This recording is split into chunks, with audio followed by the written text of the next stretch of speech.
And that's that. So please be aware of that. All right. Now, as I said, this session is about the PhD in philosophy at Edinburgh. And mainly it's just to give you some information about what that PhD looks like, what the structure is like, but then also to give you a chance to ask the various questions that you undoubtedly have, and to have a chance to get to meet some of us in this session, so that you have more of a sense of who it is you're talking to when you're sending out these emails with questions. So who's here today? We have myself, as I said, and we have my colleague, Dr. Johnny Cottrell, who's the tutor coordinator, and he's here to answer your questions regarding tutoring opportunities at Edinburgh, which I know many of you have questions about. We also have Henry Barnett from the Postgraduate Office, so he's also been corresponding with you, so his name should seem familiar, and he'll be able to answer many of the administrative questions that come with accepting offers and all the sort of related questions that might come up. We also, and this I'm really pleased about this in particular, we also have several students who are current students in PhD, doing a PhD at Edinburgh. So we have Liv Combs, who is a student representative for the PhD students. So she's very, very well tied in with all the stuff that's going on among the PhD students and how PhD student interactions work with faculty. Then we have Christopher Ann, who is a second-year student, and Graham Doak, who's one of our third-year online students. So we have sort of a nice representation of different students from different years, and obviously they'll be able to share their experiences doing a PhD at Edinburgh with you, which I think is more valuable probably than anything that I can tell you about the PhD program. Nonetheless, I'll start you off with a bit of a presentation first to give you some background and some basis on which to ask questions. So here it goes. Why should we be doing philosophy at Edinburgh? Well, for one, we are world leading at research in philosophy. We are ranked 6th in the last ref in the UK and 20th in the world for philosophy. We're eagerly awaiting next year's ref results. That's currently all underway. We're expecting those to be excellent as well. So we have tremendous research strength here at Edinburgh, and that's obviously something you'd be looking for when you're choosing a PhD program. We also have really specialized study options. So we're covering just a vast number of different topics in philosophy. You can study philosophy of mind, which Edinburgh has been known for a long time, but you can also study feminism. You can study classical Greek philosophy, which several of my colleagues specialize in, and you can study data ethics. So it really is a very, very broad range of topics that you can engage in, and we're obviously expecting that for all of your proposals. Those will be highly specific topics that you're working on with a world-leading supervisor on them. But you also have the opportunity to get to know a lot of different areas of philosophy and how philosophy is being done in those different areas while you study at Edinburgh. And this is possible because we are a very large department. We're one of the largest departments in the United Kingdom, and we have colleagues who work in philosophy, sort of core straight up philosophy, but we also have colleagues who work in more interdisciplinary fields such as data ethics, and I think that gives you a real opportunity to explore different areas of philosophy while you're doing your PhD, and to be aware of what's going on in the discipline of philosophy more broadly, not just within your narrow area of specialization. It also means that we're usually able to provide a large number of courses if you're interested in teaching. We're also able to provide a large number of courses if you're interested in sitting in on those. And I think that's a real benefit of being a student here.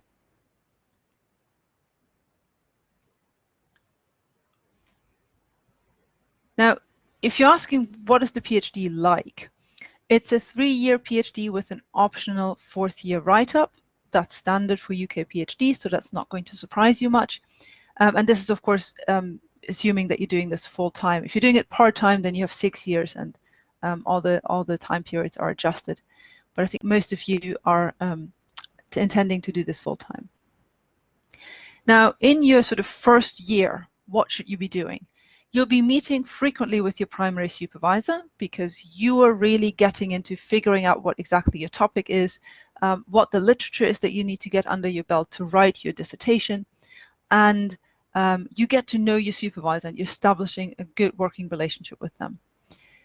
You'll also be regularly meeting with any co or secondary supervisors that you have. Supervision teams at Edinburgh always involve more than one person. Typically, they'll both be in Edinburgh in the department, but sometimes they will be in different departments at the University of Edinburgh, or in some cases, you'll have supervisors external to the university. So that depends a bit on your setup, but you'll be discussing that with your primary supervisor, and you've all been allocated a primary supervisor who's going to be working with you. So those are discussions to have with them. You'll also be attending a pro seminar series, which is happening every other week at the moment. And that's an opportunity for you to engage in discussions with your peers. All the first-year students are expected to come to that. And it's run by different members of the department. So each session is run by a different member from the department, discussing a philosophical paper that they think is very important for their field, or that teaches you something important about philosophy. And that's been a very useful way to get to know each other, to get to know different department members that you're not working with as supervisors, and to learn a lot about philosophy outside your own area of research. So that's why we have that in your first year. You'll obviously be expected to review the literature and develop your project. That's sort of the central task for your first year. And by the end of your first year, you'll be expected to have a project plan that's a really detailed, clear plan for how you're going to go about your dissertation. And typically you will have one chapter written, a draft of the first chapter, not necessarily the first chapter in the dissertation, but one of the chapters of your dissertation. Sometimes you'll have more than that, that's fine, but that's sort of what we're expecting you to have at the end of your first year. You'll also be very much encouraged to attend the Work in Progress seminar, which is run by the graduate students. Liv Combs will be able to tell you more about how that runs. I understand that it's an incredibly important tool for our students. In your second year, you'll again regularly meet with primary supervisor and your secondary supervisors. You'll attend advanced workshops instead of the pro seminar. These advanced workshops are usually professional development workshops where we talk about issues relating to how to build an academic network or how to publish a paper, and slowly think about how you might go on the job market. And you'll attend those in your second and or third year as needed. So those are available for our advanced students, although we sometimes have first-year students who attend them as well. That's fine. You'll write 2 to 3 chapters of your dissertation, and you'll likely prepare a paper for publication. Now, how this works out exactly will differ from project to project, but those are things that we're expecting you to be doing on your dissertation. You will also be strongly encouraged to present at, or at least attend, academic conferences, and there's some amount of funding available to do that. And certainly in the current situation, it's very easy to join conferences on Zoom or on other online platforms where those might be held. So we strongly encourage you to do that, especially from your second year onwards, to get a sense of what professional discussions look like in your area. And once again, you'll continue to attend the Work in Progress seminar, and you'll probably be presenting at it as well. In your third year, you'll again meet regularly with your primary supervisor and as needed with your co and secondary supervisors. No, the slides are not quite playing ball here.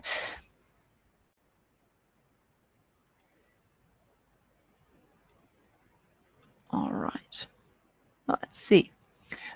You'll be writing the final chapters of your dissertation. You might submit a paper for publication or revise and resubmit a paper for publication. That's again something that it's going to be very useful for you to engage in, and often, of course, that paper will be a chapter from your dissertation, so those are not separate processes per se. You'll finally attend any advanced workshops that might be handy, and the Work in Progress as usual, and you'll start to prepare job market materials, whether you're applying for an academic job or a non-academic job. So that's what you're doing in your third year, and obviously the structure varies from person to person, but that's a kind of outline of what to expect during your PhD. Now, this structure is accompanied, as it were, by a review and examination structure that makes sure that you're on track. And this is very important to us because we don't want you to be enrolled in the program but sort of losing sight of the objectives, losing sight of what it is you were going to do, or feeling lost in general. So we want to make sure that you're on track to completing the dissertation, that you're fruitfully engaged with your material, with your project, and that you have a good working relationship with your supervisor. And to ensure that this is the case, we have review processes in place that make sure that everybody involved knows where we're going with the project. So in year one, there's a 6-month review, which is sort of a first check-in point with your supervisory team. There's no assessment of progression at this stage. It's just to make sure that everybody on the supervisory team is clear on what the project is, that everybody knows where you're going, what you've been up to, and that you can feed back any concerns or problems that you have or struggles that you might have encountered with your project. And that's in addition and separate from your regular supervision meetings that you have. And it prepares you a bit for the further review processes that are to come. At the end of your first year, there's your first annual review, and that's your review for progression. So it's important that you're well prepared for that you've submitted the relevant materials, and in most cases that progression goes just fine. Sometimes when the supervisory team feels that perhaps the materials are not quite where they should be, you'll get an extension for three months and you'll do another review then. And that determines whether or not you're progressing on the program, and so that's a very, very important milestone to hit. You'll have another such review at the end of year 2 and again at the end of year 3. Basically, those are put in place to make sure that at every step along the way you're on target to graduating. Now, after your 3rd year review, obviously you'll shortly thereafter typically have your viva. It's not very common, I think, for people to have the viva in their 3rd year. They usually have it after their 3rd year. So everything gets done in the 3rd year, but then you submit, and then some while later you'll have a viva where you defend your dissertation. And for that viva, you'll typically have an internal and external examiner, and those will jointly examine the thesis, and notice that your supervisor is not one of them. So that's where you'll conclude with the program, and that's sort of the final step towards getting the PhD. So that's the outline of the program. Now, a question that I know is very important for many of you is how you might fund your studies. And I know, and I've communicated with many of you about this, we don't have a lot of internal funding available, so for many of you, you'll be having to look for external funds. And there are some available, and it will depend very much on your situation, which ones you're eligible for. I'm sure you've been in touch with your supervisors about this. I know that I've been in touch with several of you to talk about this, and again, I'm happy to answer any questions in the Q&A about this. Sometimes you might only be able to get partial funding through certain types of external scholarships that might only cover some of your expenses, maybe part of the fees or part of your living expenses. That can be useful too, so don't turn those down just because they don't cover everything. And of course, you can self-fund. So you can find sources, you can get a loan from the government, for instance, to self-fund your PhD, if that's what you like to do. And so that's also, of course, an option. I've included here a couple of useful websites that offer various routes to funding your PhD. Which one of those works for you will depend on your circumstances. So that's something that I encourage you to have a close look at for your own references.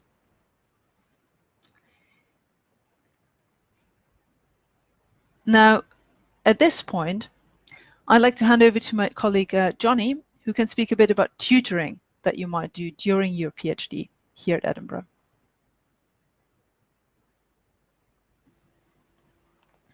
Hey everybody, thanks Joe. Am I visible and audible to everybody? Please let me know if you can't hear me. Yeah, Joe's giving me the thumbs up. Perfect. Thanks everybody. So my name's Johnny Cottrell. I'm the tutor coordinator in philosophy. Basically, I'm responsible for managing those of our PhD students who work as tutors in our department. So PhD students in our philosophy department have the opportunity to work as tutors in our pre-honors undergraduate program. That is to say, our program of study for first and second year undergraduate students. Tutoring is a job. The way that the university classifies it is that tutoring is a job which is separate from your place in our PhD program itself. Once you're accepted onto our PhD program, you will have the opportunity to apply for the position of tutor. And tutors are hired by our human resources department, our HR department, in consultation with me as tutor coordinator. And the way this works is that during the coming summer, the summer of 2021, HR will send out a call for applications for tutoring positions in the upcoming 2021 through 22 academic year. There are sometimes additional calls for applications during the academic year itself, depending on need. So, as I said, the tutoring positions are positions in our pre-honors program. So our pre-honors program for first and second year undergraduates comprises 5 compulsory courses and 1 optional course for philosophy students. So philosophy students in their first year are required to take morality and value, Greats, which is a sort of introductory course in the history of Western philosophy, and Logic 1, which is an introduction to logic. Our second year students are required to take courses in mind, matter and language and knowledge and reality. And then both first and second year students have the opportunity to take an optional course in philosophy of science. So those are the courses that you would have the opportunity to tutor in. So the teaching in those courses is kind of divided between lectures and tutorials. So the lecture is given to a large audience. Every student in the course, sometimes upwards of 500 students, will attend the same lecture. But then there are many tutorials that accompany the lecture. Those are small discussion groups. They're currently capped at a maximum of 20 students in each group. And so your work as a tutor would be to lead tutorials, those small discussion groups, basically lead the discussion and act as a facilitator to the discussion that the students will be having that week. And then also marking work by students in your tutorial groups. In most of the courses, that would be a matter of marking 2 assignments per semester, a midterm essay and a final essay or final exam. The assignment structure is a bit different in Logic 1, where there are sort of more frequent logic exercises that the students do. The third main part of your paid work as a tutor, in addition to leading the tutorials and marking your students' work, is training. So we offer tutor training, which is a paid part of a tutor's contracted work. And we offer 4 training sessions for tutors over the course of the academic year.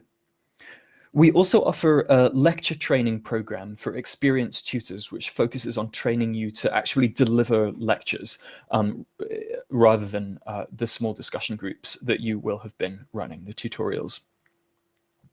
The current pay rate for tutors varies from £15.52 per hour up to £17.98 per hour, depending on experience. Typically, new tutors would come in at the bottom of that pay band and then be advanced by increments each year that they work.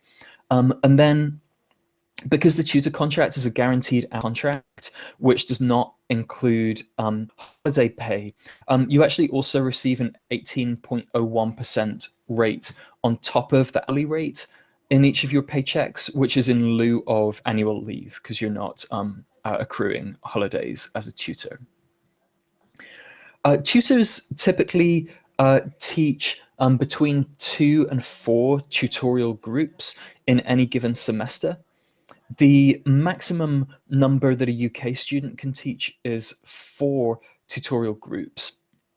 International student situation is a bit more complicated. International students on Tier 4 visas can work a maximum of 20 hours per week. And so how much tutoring, which includes all of the paid work that you're doing, so how much tutoring work they can take on depends on whether they're also doing other paid work, for example, elsewhere in the university.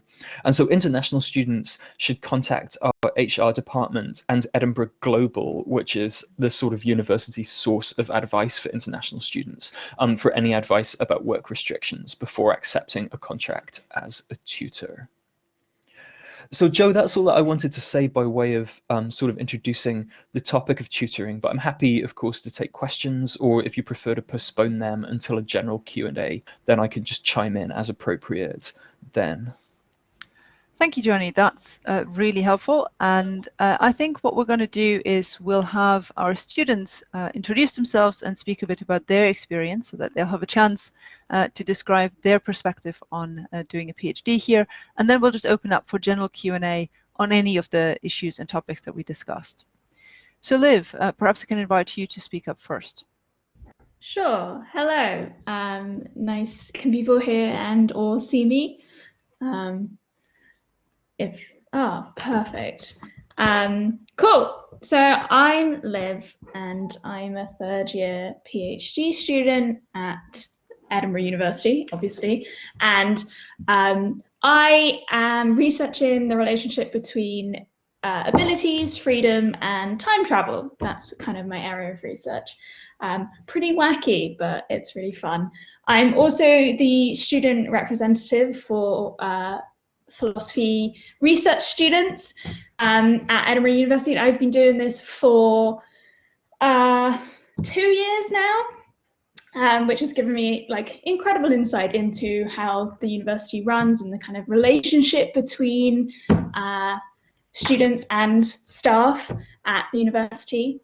I run the work in progress seminars, which Joe was mentioning earlier. These are a super exciting, cool chance for PhD students in philosophy to present their work in progress to a group of peers and staff members sometimes, depending on whether the staff members want to attend or not. And this happens every couple of weeks. We get a kind of range of people presenting from first years to final years to people who have just graduated. So yeah, it's a super exciting and fun seminar. And also we go to the pub afterwards normally when COVID isn't a thing. So currently they're being run online and I don't actually know how long they'll be running online for, whether or not they'll still be online when you guys turn up. So yeah, it depends. Should I keep going? There's many other things that I can talk about. But yeah, if you want to ask questions about anything, supervisors, I've recently just changed one of my supervisors to an external. So that's something you can ask questions about and changing supervisors. I'm also self-funded. So again, if you want to talk about self-funding, and self-funded PhD students, so ask me questions. And yeah, anything else. I'm going to stop rambling, otherwise I'll go on forever. That's fine. Thank you, Liv. All right, how about we have Graham next.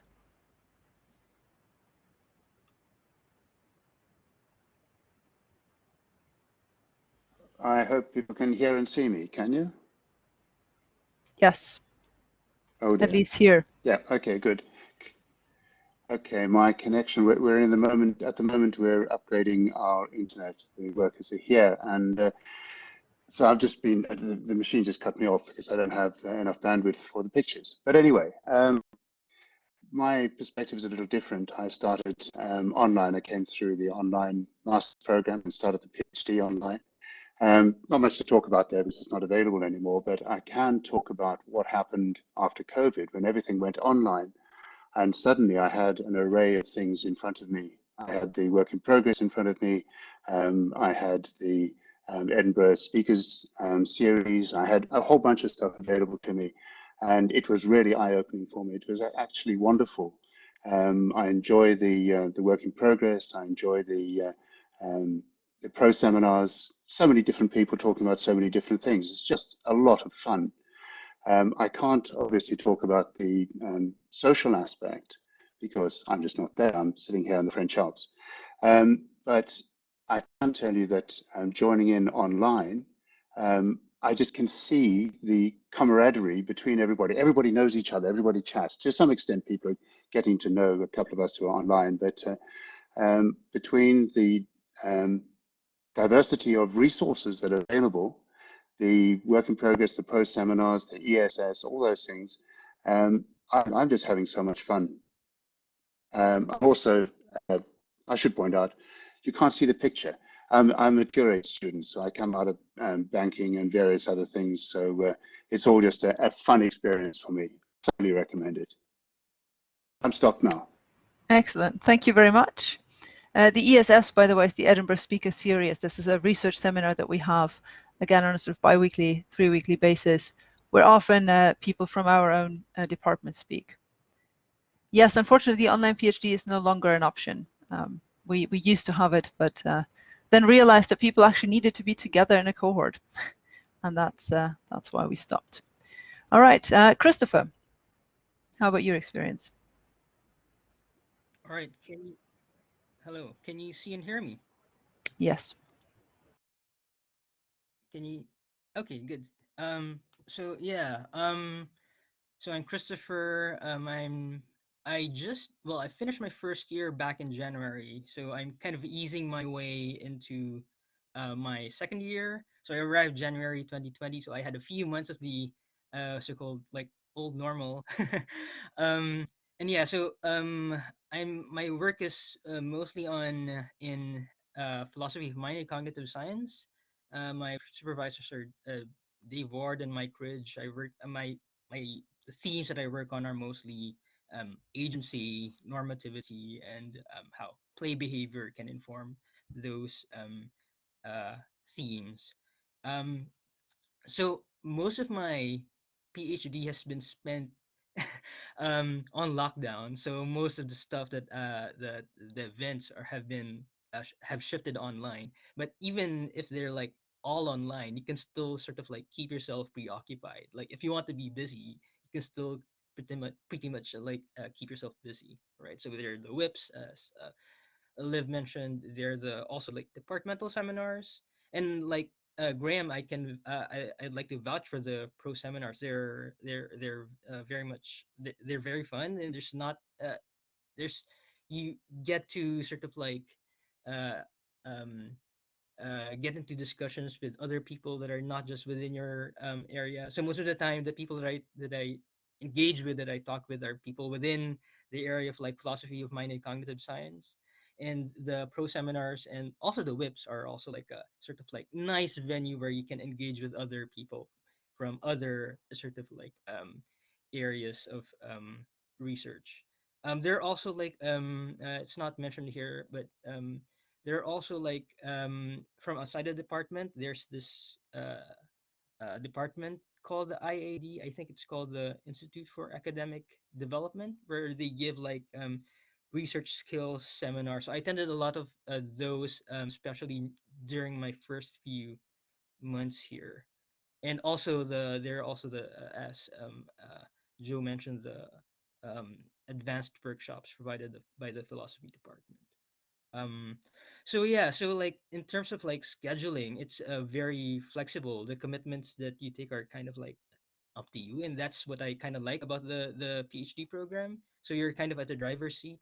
Even with the supervisor, right? So the supervisors are in terms of my project at least, they're mostly kind of like hands off, but they do sort of like give you sort of these sort of like guiding sort of like gentle nudges and suggestions in the right direction in terms of like literature, for example. So yeah, so um yeah, in terms of like the online, I think that it's it's an interesting time that we're living in. Most of the stuff are online, and I think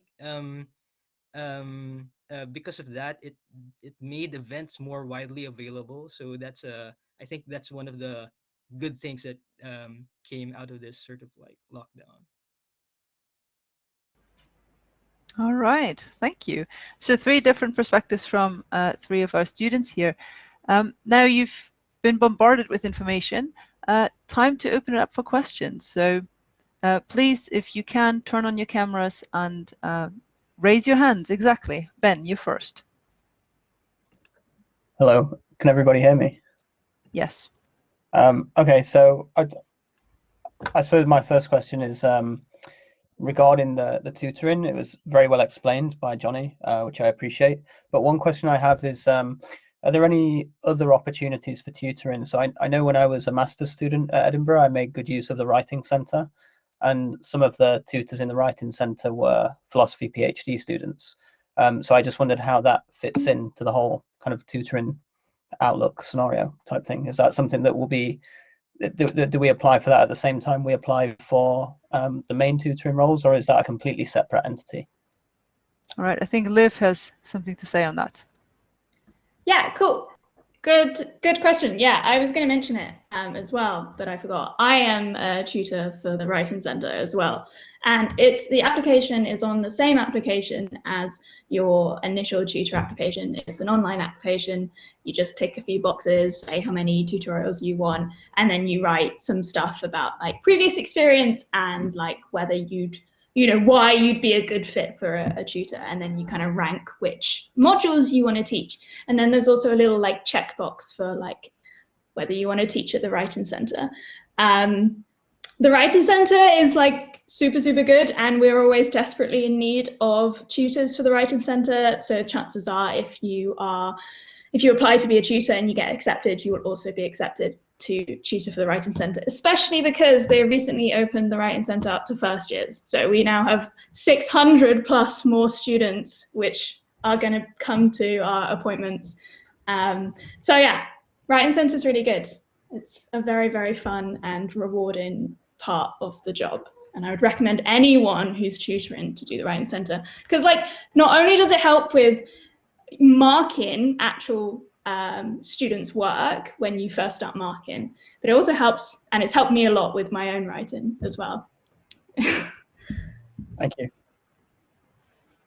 Yeah, I think that makes a lot of sense, is that once you start to teach somebody else how to write, you're suddenly realizing how your own writing can be improved.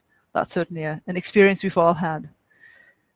We got a question from Alex here. To what extent might internal scholarships and visas for international students be affected by the university potentially staying online? That's a very good question. Scholarships, I don't think, should be affected. What might be affected are visa situations. So you might want to contact Edinburgh Global.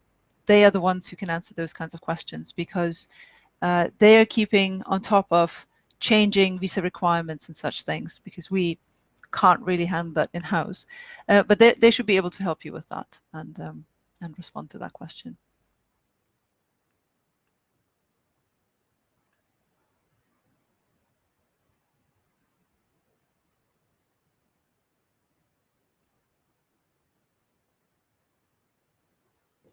I knew I'd get questions about self-funding.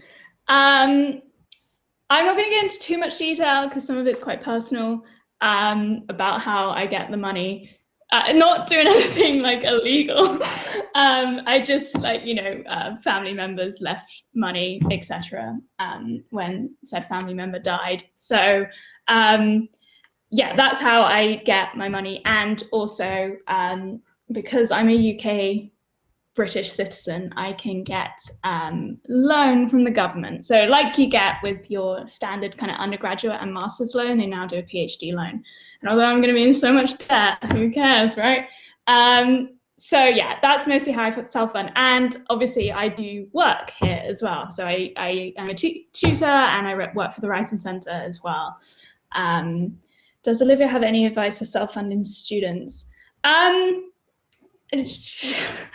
For me, it was because I didn't want to wait for the next year to come around. So I'm 25, and I went straight from kind of undergrad to master's to PhD. Because I did a research master's, I felt like it was a natural follow-on for me to start my PhD immediately. So I didn't even bother applying for funding, because I knew that chances are I wouldn't get it because I didn't have my master's results. And that's not saying that people who go straight from their master's to PhDs won't get funding. I just felt like for me, I didn't want to apply and go through all the hassle, especially when I was trying to write my master's at the same time. So I just went straight in. I think self-funding is not a thing to be taken on lightly. You have to kind of be really sure that you can afford it and things like that. And especially for international students, the university fees are super high. So that's also something to look out for, the tuition fees. So for us, I think they're like $4,000 and a bit a year. and then they kind of are infinitely higher for international students. But I've had a really, really nice time. Obviously, I'm still here, and I was just like really kind of passionate and wanted to do it, and I could do it. I worked out that I could do it. So yeah. Another question from Ben. Yes, just a quick follow-up on the self-funding thing, because I feel like I'm in quite a similar situation. I won't go into detail, but I'm quite eager to start a PhD this time around. I really don't want to wait, and I've kind of considered self-funding. I've been giving it some thought, but I don't know. Like, one of my concerns is how is self-funding viewed going forward after a PhD into the academic job market? Because obviously some of the scholarships people are applying for are quite competitive, and they come with some like benefits. So some of the scholarships I've applied for come with like pathways into postdoc research positions and things. So like once you actually if you're self-funded, once you do the PhD, how is that viewed in terms of then applying for jobs? Is it something that's quite typical? Because I don't think I've met many people that are self-funded. So I wondered if it's quite rare, or is it quite normal, or yeah, how's it viewed? I guess maybe Joe and or Johnny could answer the question about like how it's viewed in academia, but there are at Edinburgh quite a lot of people who are self-funded, and like if people look down on you because you're self-funded, then they're like stupid. Like that's such a horrible wrong mindset. Like funding is very much a luck of the draw. Like, you know, it's obviously you have to kind of very, very good people are funded, and I'm not saying that that's wrong, but there's very few funding opportunities, and you know, it doesn't mean that you're bad or worse if you're not funded. Like that's such a ignorant mindset to have. I'm personally not thinking about going into academia after doing my PhD.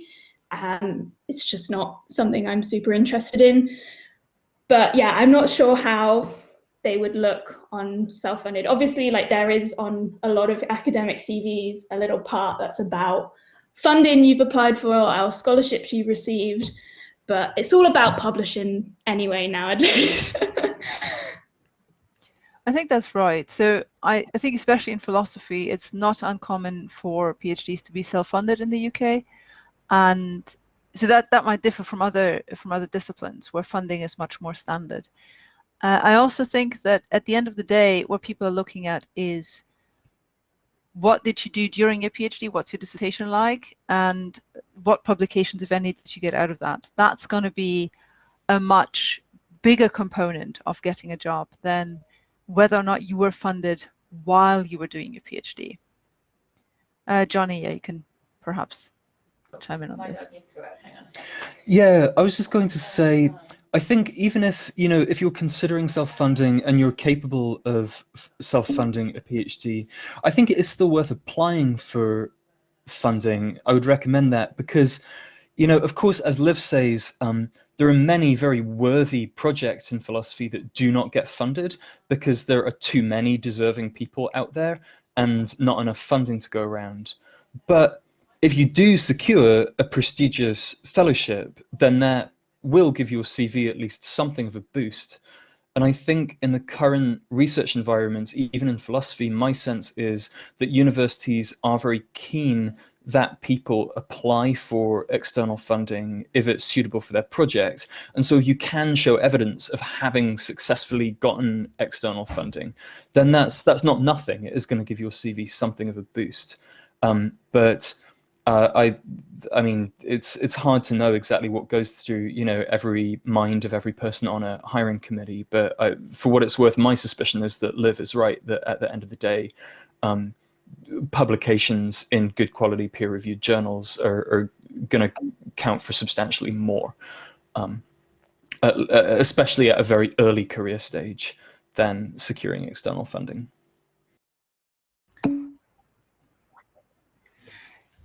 Yeah, so I should also add, since we're on the topic of the job market, of course, we do have workshops on how you might go on the job market, either academically or non-academically. And there's no presumption that you're pursuing an academic career if you're doing a PhD at Edinburgh, but of course, if that's what you want to do, we're happy to support you. And I think it is important to think about this when you set out to do your PhD, in no small part because you'll have to take steps along the way to put yourself in the best possible spot for this. And one of the things that you can do if you can't get funding for your PhD per se, but you would like to have some funding on your CV, is obviously to apply for funding for something smaller, like a conference or travel grant, which can also show recognition of your work and that what you're doing is of interest to funders, while at the same time being smaller amounts of money. So it's much easier to get those than it is to get a full-on funded PhD position. So I think that those are things to think about if you're looking to boost your sort of funding related CV. Alex's question about the scholarship. I think the PPLS scholarship is unaffected by the question of whether or not the teaching is online or not. That scholarship starts from when you start your PhD. That's I mean that's not tied to immigration per se, I don't think. Yeah, sorry about that. I was just following up with Henry's message, so I should have specified that. All right, good.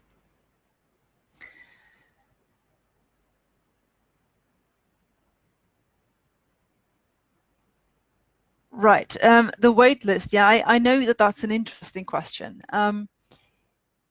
Crucial point is that we can look to go down the wait list once we hear from various external funders. So that's why this takes some time. So it's not the case that we're sort of just letting you hang there and then at the last minute we're going to say, oh, yep, you'll have funding or you don't. Basically, we're having to wait for that information. My guess is by April, May, we should have a better sense of how far down the waitlist we're able to go. That sort of we get to allocate our own funding early, but then other places, including the university itself, take much longer, and so that's why we're waiting just as much as you are.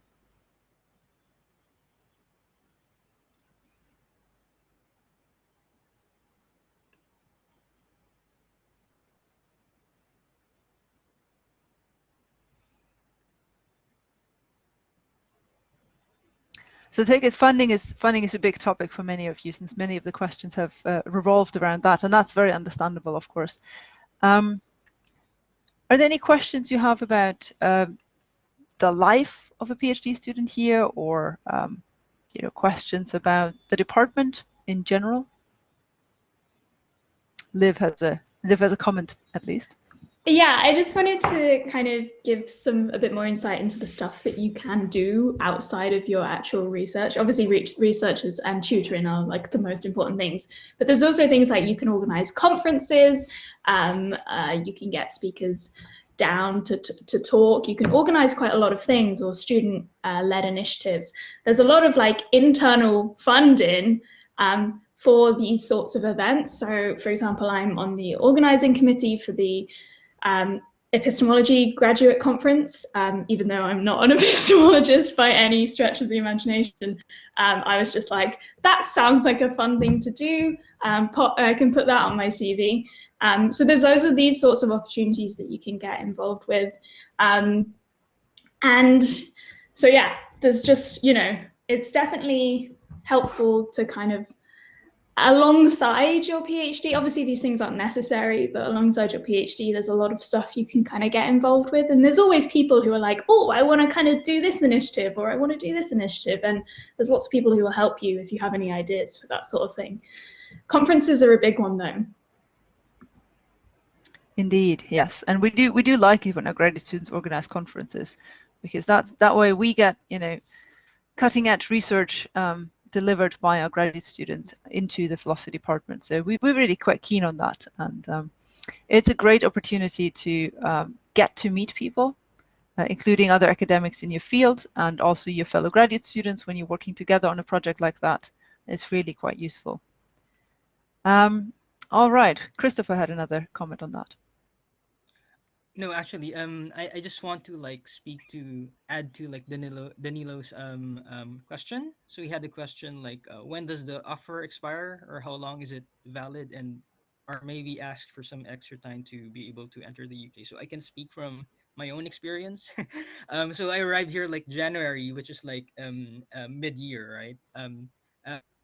But I was supposed to arrive September, but because of like bureaucracies with visa applications, I had to like delay my sort of like arrival here. So I asked I think I emailed the postgraduate department to ask for like a delay for when I can start my PhD.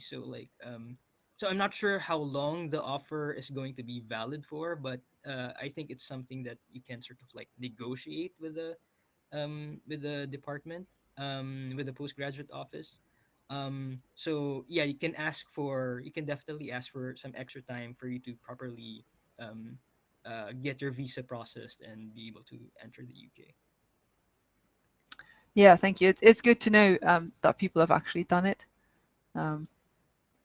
And I think it's also the case that, you know, if you have a particular concern, I think, you know, understandably, especially at the present moment when travel is so restricted, we all realize that there are uncertainties and that things that would normally take quite a bit of time now take a lot more time. And so we're prepared for that, and we're trying to work with you. We're not trying to work against you here. We're trying to make sure that you can participate in the PhD program as soon and as best as you can. And if that means joining remotely initially, or if that means, you know, delaying your entry by a semester, we can usually work something out. What that will be will obviously differ in the different individual circumstances, but that's certainly what we try to do, because we're of course all aware that the situation is not an easy one. Becky. Oh yeah, I'm not sure if you can see me and hear me. I can hear you fine. Okay, amazing. I just have two questions about tutoring. One was kind of how many hours per week do you think it takes to kind of be a tutor? Just kind of, you know, how busy is that, and how easy is that to kind of manage your time with, you know, researching and going to all these other talks? And my other question was also about just tutoring, but if things were remote, would we apply for a tutoring role and then kind of have to tutor through like a kind of online platform? Is that something that, or would tutor groups kind of not be held, if you know what I mean, for the undergraduates? Shall I speak briefly to those questions? And then I think it would probably also be valuable for Becky to hear from the PhD students who are currently doing some tutoring. So Becky, thanks for your questions. For tutoring, as I said, is paid by the hour. The maximum number of paid hours that a UK student can take on at the moment is an average of 9 hours per week over the course of your contract. So over a full working year, that works out to 414 hours per year. Of course, so that's like a 9 hour per week average over, I think there are 46 working weeks in the year or something like that. Obviously, your work is going to be much more concentrated during the 20 weeks of the year during which tutoring is during which tutorials are offered. So we offer tutorials. The Edinburgh University has two 11-week semesters, and tutorials start in week 2. So there are 10 weeks of tutorials per semester. So obviously you would expect to work more than 9 hours a week during those those 10-week stretches. As to your second question about online teaching, we are currently running all of our tutorials online. So all tutoring is online right now. The sort of standard platform for it is actually Blackboard Collaborate, the platform that we're using for this session right now. We also have the option, though, to offer tutoring on another platform, Microsoft Teams. And some in the department have experimented with other platforms as well, but those are the two main ones that we're using. We do not know at this point, we just haven't received any official word, or at least official word has not made its way down to like my level on the hierarchy here, about how tutoring will be offered in the coming academic year. I think it's just an open question at this point, whether there will be any in-person tutorials, whether there will be some in-person versus some online tutorials versus all online, as is the current situation. But as far as workload goes, I think it would probably be very helpful to hear from some of those who are actually doing the tutoring work rather than from somebody who's merely managing it. Chris, do you tutor? Yeah, I do. You can speak. So what's the question again? Sorry.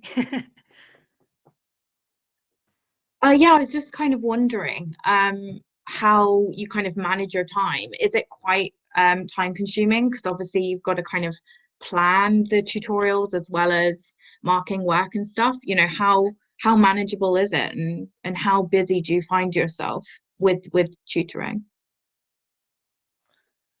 So yeah, tutoring is definitely it in terms of like the planning of the tutorial as well as the marking. So right now I'm doing marking for grades. Um, so that is definitely, especially during that time when you receive the essays for marking, that will definitely take up time, right? Because you get lots of essays to read and mark, right? Um, so that will definitely take up a lot of your time. But yeah, it's um in terms of like managing your sort of like schedule, so it's not, it does take, of course it is work, it is paid work, but it takes a lot of time and effort in terms of like preparations, right? For tutorials. But I guess with me, in terms of the way I'm able to sort of manage it, I guess I'm still able to sort of like balance that with sort of like being able to attend conferences. So within the week, I'm able to like sort of like prepare for the tutorials and attend the tutorials, and then like also attend some conferences and seminars, and read some of the literature that I need to read um, uh, for my uh, for my own research. So yeah, so it's uh, I guess in terms of like balancing the sort of like your workload, um, it really is up to you, like how you want to sort of like manage your workload. So it's up to you if you want to take on more sort of like tutoring work, or you might do. I guess my suggestion would be to start with a low number of tutorials, right, and then make sort of like manage your way um, to more tutorials if you think you can add more to it. Thanks, that's really helpful. Thanks. I think it also, sorry to kind of jump in here, I think I'm in my 6th semester of tutoring. So I think it also really depends on which module you're teaching, depending on whether like the module's one of your specialities or whether the module's like completely outside of your comfort zone. So for example, I'm teaching logic this semester and I taught it last year, so the work is minimal because it's exactly the same course. I'm doing the exact same thing that I did last year, and logic falls within kind of the stuff that I'm relatively good at. So like the preparation and the work is very minimal for the tutorials, and also there aren't any midterms. Where you get the majority of your time spent as a tutor is marking, and I think I speak for all academics here, and marking is not the most fun part of the job. It's incredibly time consuming, especially when you're not like used to it or you're kind of new to marking. But yeah, logic, the module that I'm teaching at the moment, doesn't have any essay marking, whereas kind of all the other modules that are on offer for PhD students do have marking involved, be that a midterm and kind of an end of year assessment as well. So yeah, that's kind of the majority. So you'll be in a situation where you'll like suddenly get very busy in the middle of term because you'll have X amount of midterms to mark. Thanks, that's really helpful. If I could jump in again real quick, just to make explicit something that I think I just left implicit before. So it is to some extent up to you how many tutorial groups you take on. So when you apply for a position as a tutor, you will have the option to say whether you want to teach 2, 3, or 4 tutorial groups in each semester during which you will be tutoring. So 2 is the minimum, 4 is the maximum number of tutorial groups that you can take on in a semester.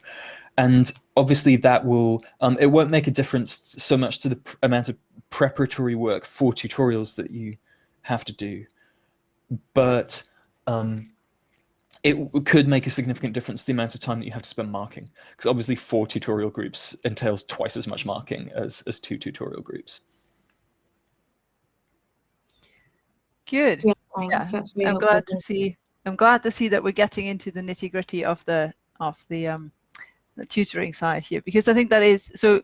Many of our students tutor, including those who are on fellowships, I think in many cases, just because it gives you an exposure to what it is like to be an academic, if that's what you want. And of course, it gives you a number of skills that I think are useful both inside and outside of academia. So if you're going to go into any kind of teaching related profession, whether that's in academia or elsewhere, that's going to come in handy as experience that is on your CV and that you will just have had practice in. Yeah, you do have to have teaching experience to be an academic, indeed. So that's why you should think of tutoring. Yes, it's paid work, and that's certainly how the university thinks of it, but it is also really important training in the job that at least many of you will be aiming for. So if you find that teaching is not for you, for instance, then it's good to find that out when you're in your second year in your PhD and not when you're in your first year or second year on your academic job, for instance. All right.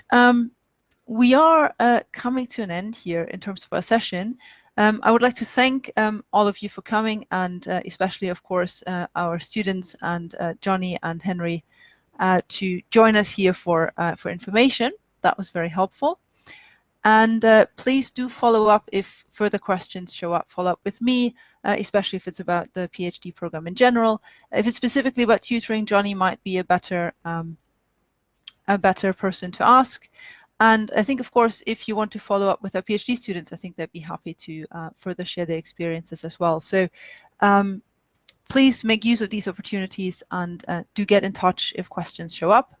I think the recording will be posted. I think Brittany is the one who will be able to tell you where. Yes, the recording will be emailed to you. There you go. You don't even have to go anywhere. It will just show up in your inbox. Perfect. That's it from me for the time being. Thank you again for coming, and I hope I'll see many of you in Edinburgh and hopefully indeed in person on campus in September.